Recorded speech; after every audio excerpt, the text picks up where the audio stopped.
ekyokusatu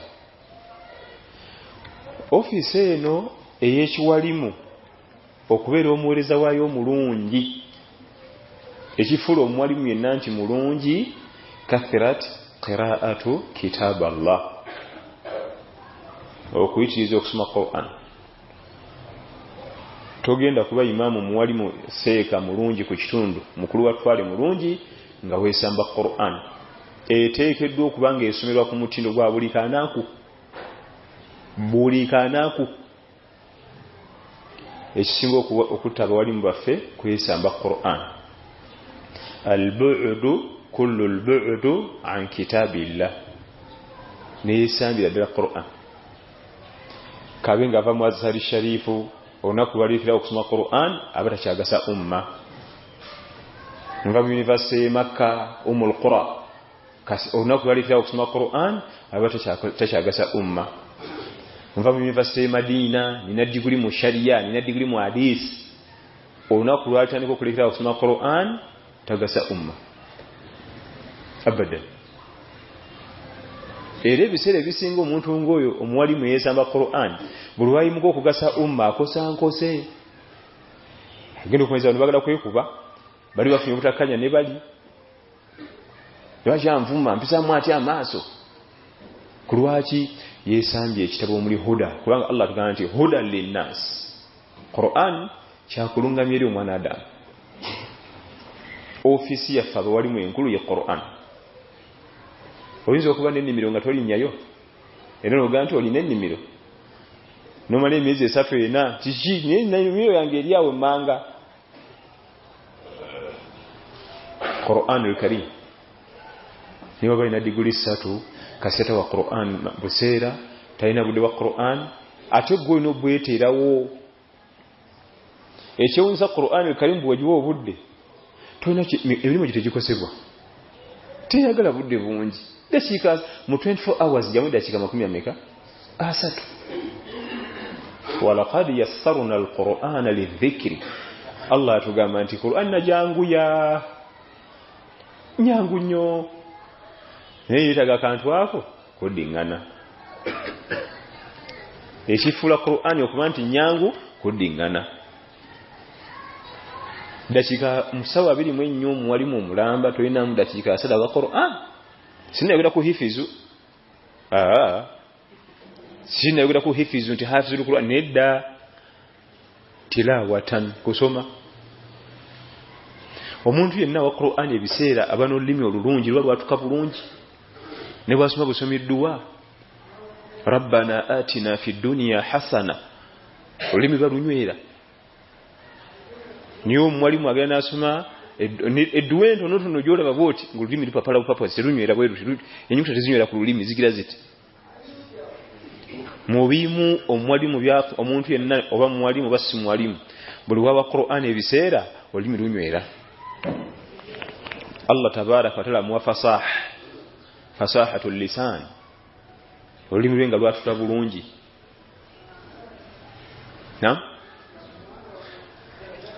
bino byonna bimulaba emizogobane giri mu ummatu Muhammad sallallahu alaihi wasallam. Bano masasi bano makomera bino byalirida bano gwitamu wasalamu oyo kafiruna oyo nankani kasita abakwata emizindalo twesamba Quran eje tulina okumalira banyimirira mimbali nkwata mizindalo kasita twesamba Quran ebyo bino okuddako kulwaki anti ogenda okunyumya gataliiko mufuufu onyumye papula za mawulire mukedde onyumye nankani wa boda boda onamanyira nadengenda namuku oluyi tuli mu kutuba buli omwalimu bwe yeesamba Quran ne ayezi yali yakwata zamanyi ate ozisoma nga ali mu kutuba kulwaki olulimi tandika okukambira ya ayyuhalladhina amanu kutiba alaykumus siyam agenda okulira nga waliwo ate bwe mubulamu nga abiviirako ddala ganja kuswala kanjirekere ddala ng'alyoka atusomera kutuba ngoloza lukiiko lwa boda boda Luganda lwokka oba lwakyalo kutuba yonna yonna ngoloza lukiiko lwakyalo kiyamanya atulizizza abatuuze ayeta atyo okwetantala aya zijja kukambagga olulimi lujja kusikatira. Bw'oba ng'oli muwalimu ku kyalo, limaamu, mukulu wa ttwale, ani qadhi, ng'obudde bwa Qur'an tobulina, litayalinga. Tekisingako bugenda nonye omulala, nzika nonye emirimu gyange emirala. Kanonye emirimu emirala, nage ngenda kusooka kuyomba. Omuwalimu gy'ava yenna ofisi y'enkulu Qur'an al-Karim. Teekawo obudde. Emirimu gyaffe ngimanyi. Abasinga tuli basomesa, kusomesa n'okukera ku ssomero, ate bulobera omusomesa toba na njawulo na muyizi. Muyingira mwenna ku makya, muvayo mwenna kawungeezi. Si bwe kuba kati yali akubuuza naye kakati naawe okujjako kati nsomedde Qur'an. Nyigiriza tetenkanya ng'ebirabo tubitetenkanya. Tulina famire nnene okusinga income yaffe. Naye tutetenkanya era ne basoma ku ka income ako. Ne tulya ku kasente aka katono. Ne tujjanjabwa ng'obitetenkanya. Twagala eddakiika 3 bokka mu ssaawa 2 mu meka. Agoga nti agoga Qur'an al-Karim. Naye kankubulira ekyama singa okwata eddakiika 3 n'ogawa Qur'an buli kanaku ogenda okweza omwezi ogumu oba tukyasula kuwa Qur'an eddakiika 3 oba ogyongedde nti bujo nafiirwa dda bwenti kanjongere ogenda okweza emyezi 2 ng'ogiwa ssaawa ogenda okulaba tewali kikyuseeko buli kimu kiri nnomo olabye obwongo butandisa okutangaala obadde nga alina bulijjo bye weetisse otandisa okulya ng'owewuka kanti bujo nafiirwa dda bwenti ogenda okweza emyezi 3 ng'ogiwa 2 hours oba 3 kubanga byonna bisoboka tekosa mirimu ogyo wadde n'akatono bwe kati kankuba ekyokulabirako omuntu asoma ejjuzo olunaku ejjuzo ya Qur'an bali mpapula 10 nagamba nti buli swala mpapula 2 naye okimanyi nti ogamba muno nti ninda akawunzije n'osomera mpapula 2 n'ogera nga talabye nti okereye nga tategeeza kutegeera nti okeri tiwedda nkulinze tojja mpapula ezeezi eswala 5 ziba mpapula mmeka si 10 yejjuzo egi nga tutegeera kutegeera nti osoma ejjuzo togenda kuba muwalimu mulungi ne bw'olina diguli mmeka nga tolina budde bwa Qur'an era omwana avudde wali mu kiyinda ng'alina Qur'an ye bulungi gwe ng'ovudde Buwarabu tujja kutwala ono nti ebigambo byatuka bulungi jamaa fetudeko oli wakatemba comedy agatoliko nfuga tugana naffe twagalabye Qur'an al-Karim abatusooka abalongoofu batugamba nti ishtaghalna bil Qur'an faghamarna al barakat abawalimu abatusooka abalongoofu batugamba nti fe obudde twabuwa nnyo Qur'an tubeera bize ne Qur'an ne tugenda tufuna emikisa gy'ensi eno n'akhira ishtaghalna bil Qur'an faghamarna al barakat twefulanga bize ne Qur'an naye twagenda tufuna emikisa egitagambika kitabun anzalnahu mubarakun nyini kukisa tugamba nti ekyo kitabo nakisa embaraka zonna ziri omwo yo obadde okimanyi nti byonna byetunoonya biri mu Qur'an ku duniya ne akhira byonna byetunoonya okufuna mu duniya ne akhira biriridawa tulina wala ogenda bisa abagala okufuuka basereebu wa Qur'an ebiseera wala abagala okufuuka sereebu wa Qur'an ebiseera obwa sereebu bujja kunoonya abagala okufuuka bannagagga nga ina sente empya n'enkadde wa Qur'an ebiseera zizijja okukunoonya njala kufuna irimu wa Qur'an ebiseera byonna bye twagala noonya jjana wa akhira bye twagala byonna biri mu kiki mu Qur'an naye emiggo egigenda otukuba ku kiyama kalunsambuli agenda otukubya emiggo omumanyi kasita kakutanda noyiga okwesomera bwoti nti ino si Bakara eno nti kale eno si Ali Imran nti yeeyo ekyo kigenda otukubya emiggo wayiga byaki notabisoma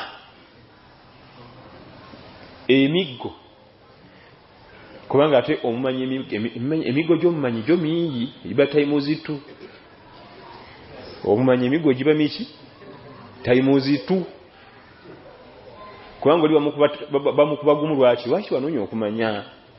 wanoonya okumanya naye ffe batukuba lwaki wabimanya n'otabissa mu ngola tayimu zito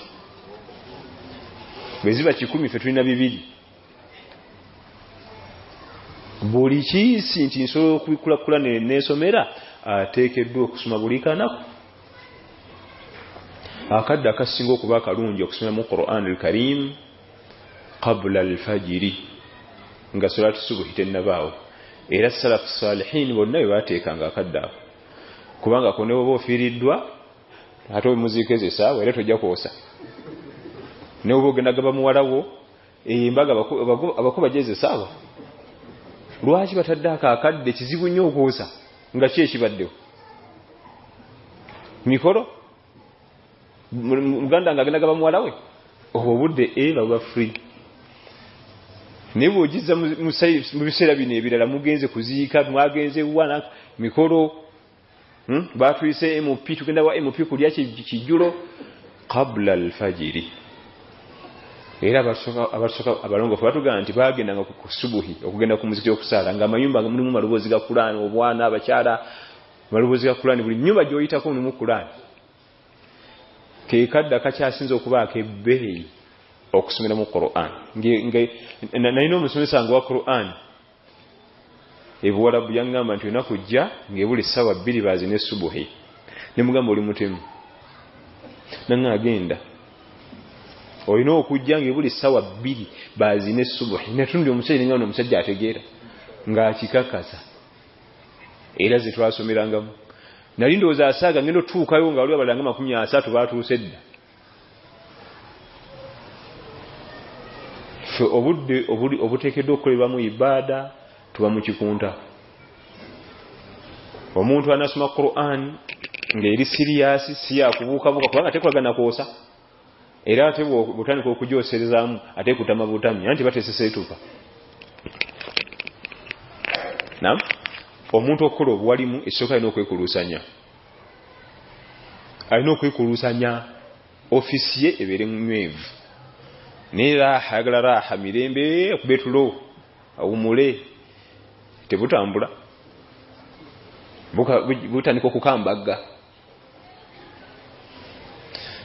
lwaki omuwalimu akubizibwa nnyo osoma Qur'an omuwalimu lwasoma ennyo Qur'an n'agiwa ebiseera shayitaani emusangamu obuzibu omumegga naye baba tagiwadde ebiseera afaanagana naffe basaza ku muzikiti nze ndi musubuzi w'amatooke gwe imaamu wange suula ali amatooke mu katale enjawulo eruwa era shayitaani bwe gyetumegga ffenna lumu ne muwalimu wange naye buli wasomamu ku Qur'an asitukamu egenda omukoonako bweti ng'azitowa naye ogenda okusanga omusajja asuula amatooke atunkana ne muwalimu we nti ate alakubba mukyala we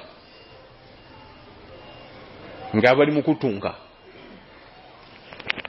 buli osoma ku Qur'an osiseetukamu kubanga omuwalimu akubirizibwa okubanga aba ne extra ne ibaada ez'enjawulo eziyitamuko asukulume kuffa abatunzi b'omuceere agenda otuweereza nga shayitaani temalaga mweŋŋanga nga ffe bwe mulumba bwete aba muzitomu ne emumega nga ffe ati oŋŋamba ki nga nonasoma kutuba twali naye inankanye ye nyini gyogana naye yaliyo kati goŋŋamba ki Qur'an al-Karim ngiruddeko olw'ensonga nti قال بعض السلف الصالحين من أراد العلم فعليه بالقرآن من أراد العلم فعليه بالقرآن njagala ilimu njagala kumanya njagala kusoma ilimu njitegeere soko we Qur'an ebiseera soko we Qur'an obudde jongere kukadde senyiga kuli bubisoma pulira nkoye soma وقال بعض السلف الصالحين أبو كبرسوكا بالونغ فاتوغا أنت من ليس له ورد فهو قرد omuntu atalina lubimbi mu Qur'an lweyeeterawo buli kanaku nti buli kanaku nsoma kitundu bwe man laysa lahu wirdu alwirdu ye katala gye weetaddeko ate mu nnimiro tubikola man laysa lahu wirdun fahuwa qiridun akokubiri kali sijja kavunula mu mugendo kavunula bane nange munsaasire omuntu yenna omuwalimu talina kitundu kiyeeterawo nti buli kana kunsomesa kola 5 nga takirina fahuwa qiridun. Ani ambulira qiridu? Enkimo benkobe basi sinze nkivunudde. Oteekeddwa okuba nga n'oluyimbi lweteekako oba senyiga akuli bubi kifuba mala duggusa nkoye nnyo sinankani mala kuggusa lubimbi olwo kibaita kitugambye nti olina okwekuluusanya. Oteekeddwa okuba nga wokola ki? Ono yali amiru safari nga batambula batusookawo balongoofu edda malungu batambula bwe buziba ne beebaka enkya ne batambula buziba ne beebaka. Kati omu ku baali mu batambuzi yagamba nti bannange amiru ono gwe tusula naye oba musezi oba kiki nti lwaki ekiro mu ttumbi asooba n'ava mu buliri n'agenda ti okakasa nti kati ekiro ekyaddako ne beeteekateeka tulina okulaba omusajja ono ne beefuula beebasi bagenda okulaba ng'asooka mu buliri mpola ng'ayingira eddungu ng'agenda ne bamugoberera. Amaziga ge baakaabireyo gaakuno kumbe ekyalinga kimubalako emirembe Qur'an. Abagenze kusoma Qur'an kubanga tejjukira nti bano beebase ate Qur'an tebagisoma nga mpapula z'amawulire nti akola kyoyo tasoma Qur'an basoma na ddoboozi kati ng'ate okutaataaganya abakoze eki abeebase kyekimufuja agende eri kandi bagisoma nga mpapula z'amawulire ddoboozi n'okwatuka kanga nti bulijjo omusajja atufunako empira nga zitumanye bakaaba amaziga naga nti gwe wamulabi wavumbudde ebintu bikulu nabo ogwaddako safaari okweyongerayo nga balina okulaba nti balina okusoma kiki nga bayigiddeku oli yabalebesanga otulo njala kuva ku Qur'an nga nkutise omwoyo gwange n'ogugwo ofisi yange ey'obuwalimu okuba nti egumira bulungi kwongera Qur'an ebiseera olimira okwatula obulungi naye bw'osoma busomi hadith naye bw'osoma busomi dduwa kubanga nti okuma okusoma Qur'an ofuna fasahatul lisan olulimi oluba lunywevu nga lwatula ebigambo naye oba obyogera mu lulimi luno lwaffe Oluganda era luba lwatuka bulungi. Allah bw'akuwa n'owa Qur'an ebiseera siyogedde ku hifizu nam otuuka mu kiseera nga kizibu nnyo osoma aya nga tumanyi weeri. Obwongo buno bulaba obwongo Allah yatuwa ekyebbeeyi obwongo oli akwata empapula z'amawulire n'asoma bw'ati n'asoma n'ateeka wansi naga nti omwana omuwala yatuuse ku ssomero abaana nagwa mu babooda ne bamutta mulamu ne bagusula mu kibira oyo aba akutte abatakutte ebyo byasomye wali asomye bingi nnyo obwongo ne busengejja bw'amaanyi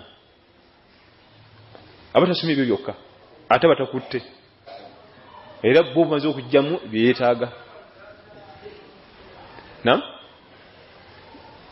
mwaganya okusamula olubaawo njalako katono wano balaga ekifaananyi ky'obwongo.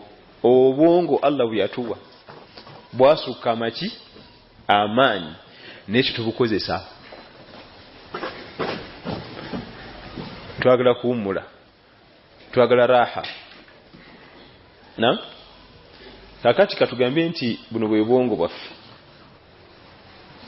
nam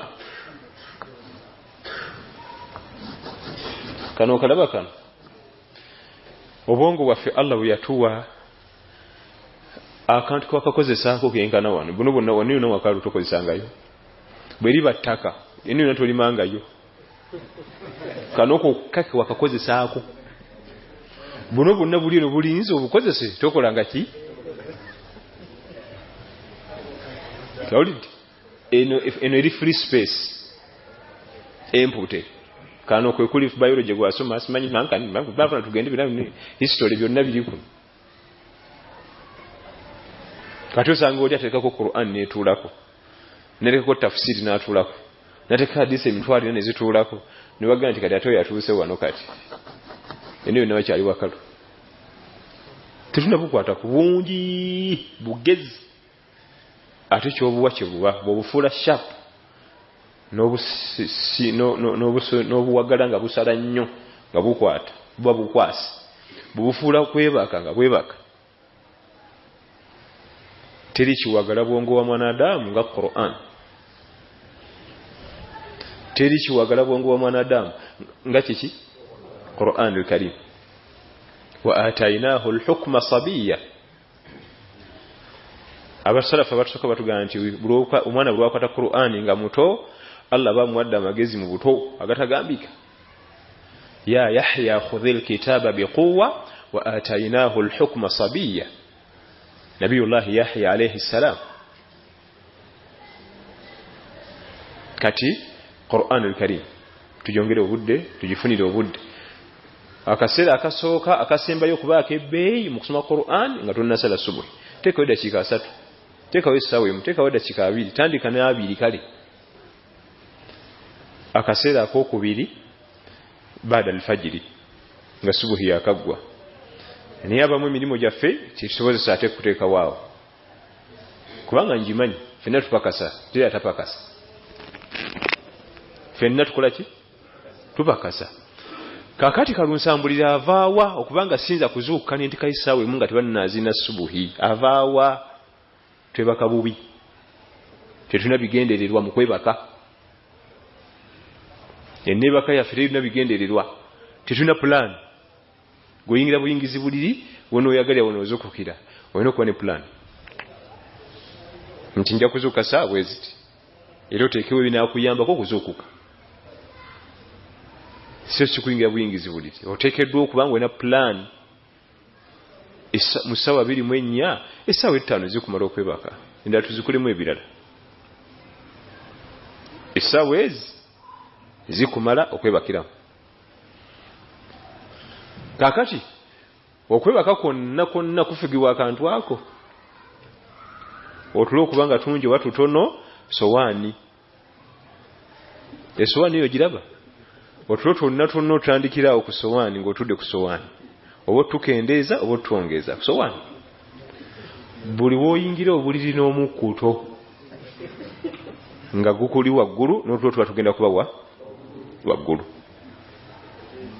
أقلل طعامك ما استطعت فإنه نفع الجسوم وصحة الأبدان. فول ekyokulya byo nti bitono. أقلل طعامك. أقلل kiva mu qalila. Luwana weefubeeko ebyokulya bibire bitono. فإن جسوم أهل العلم emibiri gy'abasomi bayirimu sijja kulya gityo ghayru simani. Kubanga otulo otungi tuva mu kulya nnyo. Yenna ayagala okukendeeza otulo akendeeza kukola ki? Towebaka na mukkuto kuta emisana kale. Tojja kukola by'oyagala kiro nga wayingidde mukkuto gukugoya. Bwe nebakira olubuto lunnuma. Bwe tunula waggulu njala kusesema. Naye n'omubuuza walidde yaki yonna eyo. Badde bagenda gikutwalako nkya teriiwo. Tosobola kuzuuka mu budde nga wabibase na mukkuto. Omwalimu teyebaka na mukkuto kubanga ekiro waliyo ibada endala ez'okukola. Owekitiibwa Sheikh Salim ibn Taymiyyah atugamba nti man akala kathira shariba kathira wa nama kathira wa khasira kathira. Kasitoli ennyo olina kunywa nnyo ne weebaka nnyo n'ofiirwa ibada nnyo. Akasembeyo ke kaluma wa khasira kathira. Salatul layli tokwatamu. Tahajjudi tokwatamu. Witiri ebitwala tugende. Esinga okuluma ne subuhi ate nga yekkakatako. Wakiri biri wandibadde obireka byonna naye subuhi obutagiteeka mu budde bwayo. Ebigambo bitegerekeka. Okuzuukuka mu budde okole by'oyagala bitambulira mu kuba nti n'okulya emmere kwennyini oli obala. Olya obala. Ekyo bwe tukimala okwebaka nga bukyali Allah yakola obudde obusookerwako essaawa 3 4. Bw'owebaka ezo essaawa ezisookerwako buli ssaawa emu gye weebaka otwetwa ssaawa 3.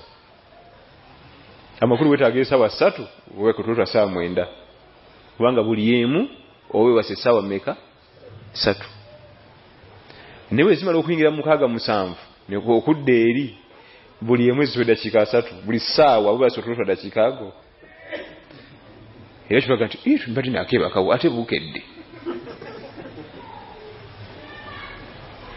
na bali abatusookawo abalongoofu mu nnyumba temuli TV, mu nnyumba temuli radio, mu nnyumba temuli simu, mu nnyumba temuli kaki ekimusanyusa mu nnyumba ye mukyala we n'abaana be beebakanga bukyali.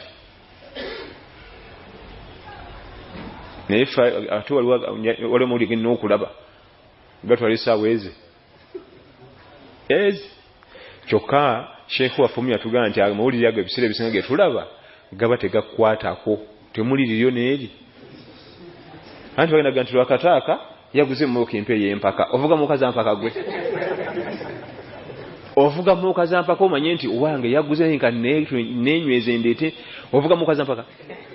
Arsenal baguze omuzannyi ateeba goolo oli muzannyi wa mupiira oba oli kooki kakati wano Faaza yagasse emigogo 6 n'agigatta mu mbaga mulabasibe empeta ego eryo liryo oli Faaza ononya kusiba mpeta kati bakulaga batamivunga beeko ebikonde mu bbaala ogenda okumaliriza nga mu mawulire ebiseera ebisinga gwolaba tekuliko lyo n'eri olabaga abalala MP w'egindi bagenda kumujjako bategeko omulala ogenda kwesimbawo ku MP gitubeeramu. Era Sheikh n'atugamba nti eggulire erikwatako teyinza na kuyita okwo nti mama wafudde liyita okwo weetaaga ebyo okuliraba okulitegeera era lijja kujja likutuukeko eriri erikwatako naye tulabaga abalala Eva tulabaga abaki gabalala nga tolina na layini egatta ku ebyo bakulaga bannaggagga ffe tuli akawunga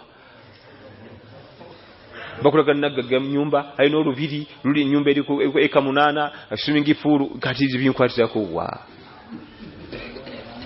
ogenda okumaliriza nga ku 10 amawulire 99 sigaba gaffe nitwala obudde obutagambika ne bwonooneka ne tufaafaganirwa nga tulimu ebyo galanika ssaawa 4 ne gagwa 6 ogenda okwebaka ng'oli leeti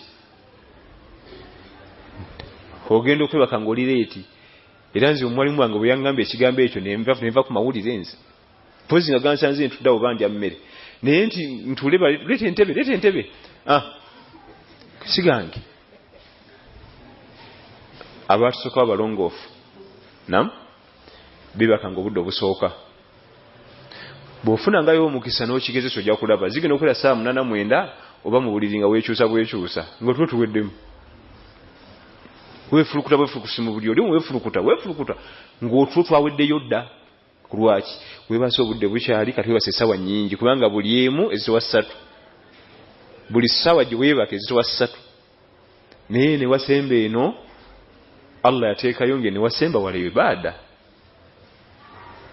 mu surati Muzammil zizimu ku sura Allah ziyasooka okussa kuwa ekitiibwa nabiyuna Muhammad sallallahu alaihi wasallama naye bamashekhe abakugu abatafsiri batulaga nti yasse essuula eno olw'okuba nti nabbi sallallahu alaihi wasallama emirimu gye yali agenda okukola gizitowa nga alina byalina okuba nabyo bimuyambeko namugamba nti ya ayyuhal muzammil qumil layla omuntu yenna akola ddaawa akalina okubaamu qumil layla anaakola ddaawa nga ya mugaso kalina okubaamu ijukira nti tuli basika baani yako timetable yali amuwa timetable kalina okutambulira mu lunaku mu 24 hours ekyokubiri warattiri alqur'ana buli anaakola ddaawa akobulikanaku kalina okubaamu yamuwa timetable eyo ku lwaki yali agenda kukola daawa alina bye yeetaaga olaba omusajja akuba ebikonde nga anaagenda mu lingi adduka ensozi n'akuba ekisawo n'akola biki agende nga mugumu n'anaakola da'awa waliwo byalina okuyitamu agume. Qumi layla eyo point, warattili alqur'ana eyo kiki, bino byonna tubiramamu ebyo ffe. Eyokusatu wasbir ala ma yaquluuna, wasbir abo bagumiikirize bwe bajja kujerega kukakkanye bavume gwe kola ki, gumiikiriza. Ebyo abimussaako fi awwal marra ku ntandikwa ya da'wa bisobola okuba nga bimugumya, asobola okuba nga abyekwatako ka timetable ako kajja mumukolera. Era mu Makka omwo saburu yagirina, sijja genda waawo bibamuvuma tubimanyi, mulogo muyimbi nankani muguwa nsimbu. Nekyenjagaddemu obuntu obwo bubiri obusoose obwo, qumi layla ne warattili alqur'ana. N'enjuga gwe bagigamba maasum, talina mazambi, nti anaagyerabira. Musomesa we waali Jibrilu alayhi salam, fesiba maasum. Omusomesa tetwaliiwo, wanga yali asomesebwa kitonde ekirala, si kyaffe kino ekyaffe ekiri emmerewa.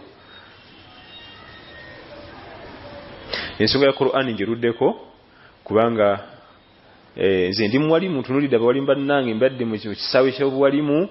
Ebimu ebisinga tugoya bankwata mizindaalo kubanga mu bulamu bwo bwa bulijjo yeeka ne mukyala we talina mu budde bwa Qur'an. Kati atuvuga atulazaawa, alina tuvuga nga tuyita mu Qur'an tufune obulungamu, atuvuga atuzeeri. Kati gye tulaga wa ye ŋŋuumi, ebukanaku kwekuba kwevuma, ntugaba ejjana, ntugaba omuliro, si musiraamu ne tufulumya abamu mu busiraamu ne tuyingiza bye twagala. Kwesamba Qur'an. Buli kiisi nkwata mizindaalo gye yakoma okwesamba Qur'an, bwe twetuna okuwangaala. Omuntu asoma Qur'an buli kanaku, Qur'an yakuba buno nebusa ku ttaka buno, mamampa atigana awo gesookerako ne gakuba ne tuteera mu layini. Kizibu nnyo okusanga omuntu asoma Qur'an buli kanaku nga mukyafu bwa mpisa. Kyakwata omuzinda avume ensi, vumona vumoli kwesamba Qur'an al-Karim. Njagala kuva ku nsonga eno nga eriko ebigambo bingi, kansimbe ekyafa kya Khalid ibn al-Walid. Khalid ibn al-Walid radiyallahu anhu fena tumumanyi, saabalwanyi abakubawo leero yandibadde jeno mu magye, talwana ne bakola ki, ne balwana ne batugana nti kana idha masaka al-mushaf masakahu bakia. Bwe yajjangayo Qur'an bw'atyo okusoma nga amaziga gamuyitamu, amaziga gayitamu ng'ajeetu ndinaga nti shaghalani anka al-jihad. Jihad enfula bize ne sikusoma, jihad enfula bize mba mukutendeka bavuka bagenda mu ntalo obukodyo. Naye nkwagala nnyo, naye nga ekisonyesa kyateekayo ate ayeze ziga nti wajahidu fi sabilillah. Qur'an yeyogera ekyo. Kakati nze naawe tuteekayo kisonyisa ki? Esimu enfula bize, omukyala nfula bize, baana kunoonya riziki. Ensonga eyo kanjiggale, tuyinza ogisulako. Njiggala nga nkubiriza omwoyo gwange n'ogugwo tuwe Qur'an ebiki ebiseera. Tetulaga dakika nnyingi, ago gatumala goka mu lunaku, naye bw'ogatandika gabeerewo. Akakodo kalyako go gakole ki, gabeerewo. Ekyo kimala, buli gabeerawo alhamdulillah tujja kutambula. Nsemyo jaffe nga tujijja kukwagala kwajo tujizze kwekyo Allah tabarak wa taala kyayagala. Allahumma salli ala Muhammadin wa ala ali Muhammad kama sallaita ala Ibrahim wa ala ali Ibrahim innaka Hamidum Majid, wa barik ala Muhammad wa ala ali Muhammad kama barakta ala Ibrahim wa ala ali Ibrahim innaka Hamidum Majid. Allahumma rabbana atina fid dunya hasana wa fil akhirati hasana wa qina adhaban nar. Rabbana la tuzigh qulubana ba'da idh hadaytana wa hab lana min ladunka rahmatan. Nsemyo innaka أنت الوهاب. ربنا ظلمنا أنفسنا وإن لم تغفر لنا وترحمنا لنكونن من الخاسرين. ربنا اغفر لنا والوالدين وارحمهم كما ربونا صغار. اللهم اغفر للمؤمنين والمؤمنات والمسلمين والمسلمات الأحياء منهم والأموات. اللهم انصر المجاهدين في سبيل الله في كل مكان برحمتك يا أرحم الراحمين. وصل اللهم على نبينا محمد وعلى آله وصحبه وسلم والحمد لله رب العالمين. السلام عليكم ورحمة الله وبركاته.